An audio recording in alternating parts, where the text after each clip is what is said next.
People make a living cheating at gaming. That's what they do for a living, and we have people who've been on our file for over 20 years.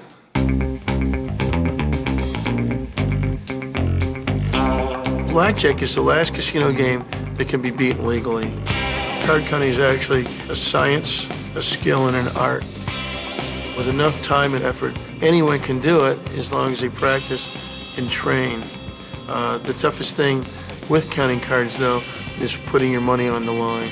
From 1994 to 2000, one group of students has been winning millions counting cards in Las Vegas. They are known simply as the MIT Blackjack Team.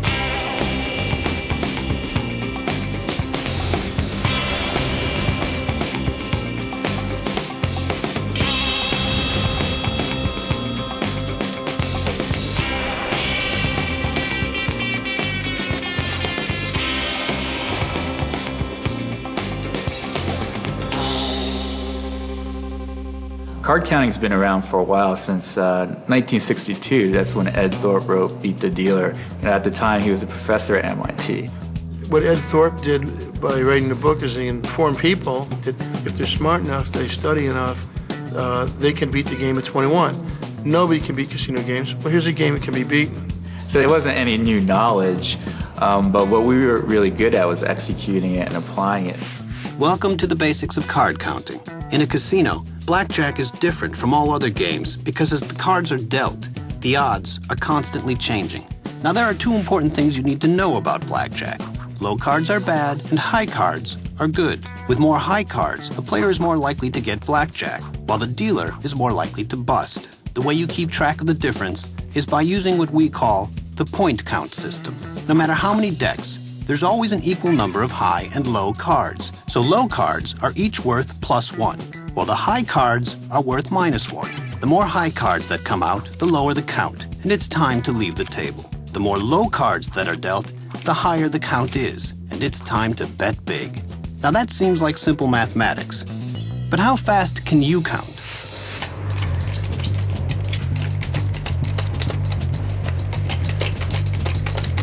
And the count is? 0.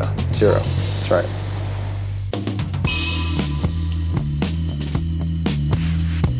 The way our team operated in the casinos is that we would have a big player, such as myself, and then I would play with spotters. Now, the role of the spotters, they were supposed to just keep track of the net difference of high cards and low cards. And they would either just watch the tables or they would sit down at the table and bet, table minimum.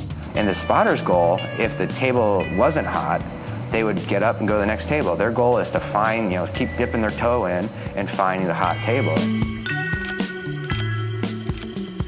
And when a table would get hot, they'd signal in a nonverbal signal.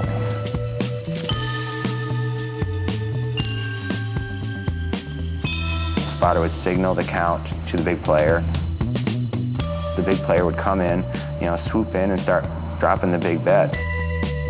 When you practice in a controlled environment, you kind of get in a comfort zone where when you then go to a casino, if you're not trained with all the outside things going on, casino hosts coming up to you, other players talking to you, cocktail waitresses asking you your drink order, it's a new ball game for you. So once the big player was called into a hot shoot, a spotter at that point would then pass off the count using a code word. Like, for example, 8 was skate. I got to skate out of here. Well, guys, I think I'm going to skate. So then at that point, the big player would know that the count was +8.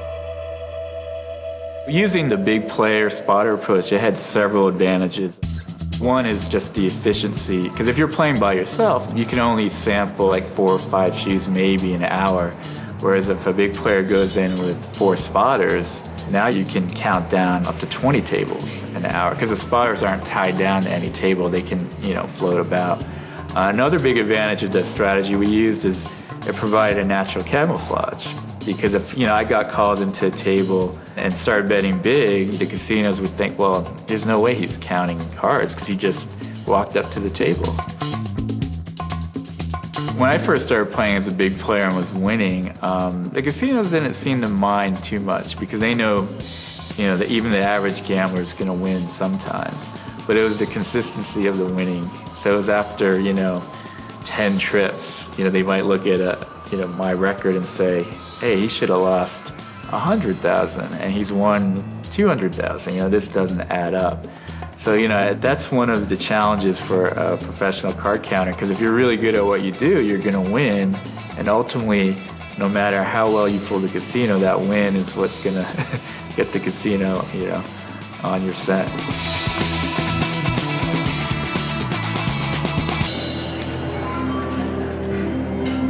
I really don't think that most people are that much aware how many cameras there are and that all the things that are being watched. And certainly if you're not doing anything wrong, it's of no importance to you. Nobody's going to save a picture of your Aunt Maud in her plaid shorts, because if she's walking through the lobby, nobody cares. But if she lands on a table and she starts fooling around with the cards, then somebody's going to have a picture of Aunt Maud, and they're going to want to know what's she up to. What we do is very different from people who actually cheat and actually use outside information or tools or markers or whatever it is. What we do is completely legal. We're using information that is available to everybody at the table, and we're not altering the game in any way. A lot of people hold the cheater and the card counter on the same level. I don't look at card counting as cheating. Gaming many years ago made the decision that if you're using your brain to count cards, that it's not illegal. However, since that time, card counting has taken on a whole new face, and they have teams and groups of card counters, whereas one person counts the cards, and the other person then comes and they bet large amounts of money. Now, these people that are signaled into the game have not counted cards, and they have information that's not available to the other people on the table. If it wasn't for card counting, I doubt Blackjack would be as big as it is today. There's a book that keeps undesirable people that the casinos don't want in. And they always put us on the top row of each page of the book. We're kind of the poster child of the casino undesirables. We would pass out pictures of this is who was out and this is who it was about, and sure enough, you'd take them and show up to the people in the pit, and they'd go, that's, yes. When we finally saw some of these flyers, these investigative flyers on some of the people, it was actually one of Mike. It was a great picture, and we kind of were joking, did you pose for this picture?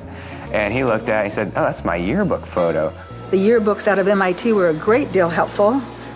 Had some marvelous pictures of these people looking all bright and shiny and studious.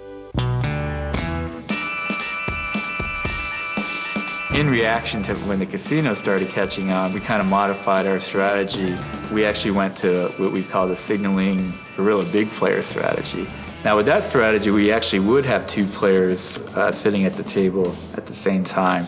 We'd have the signaler who'd still be betting table minimum, and through different signals that we had, they would be controlling the guerrilla big player and telling him how much to bet and how to play his hand. And so a guerrilla big player was someone who actually didn't keep track of the count at all.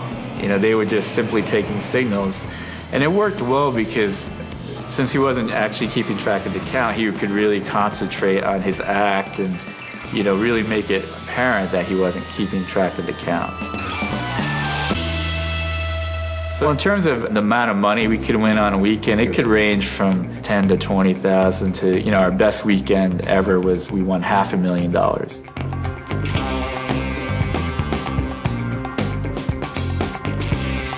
It's not a guarantee you're going to win at any one short trip, but, over the long run, we knew that we were going to come out way ahead.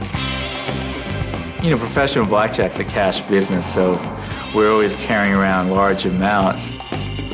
You do get used to strapping a couple $100,000 onto your body and walking through security, but at the same time, when you win $500,000 and you brought $500,000 out there to play with originally, and you're trying to haul back $1 million in cash, that's a little cumbersome. We get asked a lot, how much money did we win over the years? The number is somewhere up in the range of about $10 million.